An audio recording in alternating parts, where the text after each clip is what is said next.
Hello guys! Good evening, good morning, umayong hapon sa ibang bansa. Tingnan mo guys, nakabili ako nito ng instant rice cooker, double purpose to. Pwede ka na mag-steam dito. Pwede ka din magluto ng karne na slow cook mo din guys. Maganda siya guys. Satisfied naman ako nito. Yung nakita nyo dyan in-steam ko dyan, ano yan? Rice guys. Satisfied din ako dyan. Masarap naman siya. Walang problema. Gustong-gusto ko yun, guys. Mga ilang weeks ko na ito nabili. So, ngayon ko lang siya ina-upload dito, guys. Ayan, guys. So, maganda talaga siya. Wala akong masasabi nito.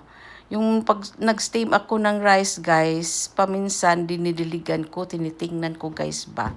Tapos yung minutes diyan para dagdagan ko yung mga minutes diyan ba, guys.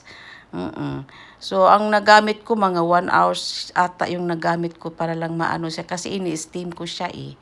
So, satisfied ako guys. Tapos, hinayaan ko lang siya hanggang kasi nagka-warmer eh. Hinayaan ko nang luto. Ayun na guys.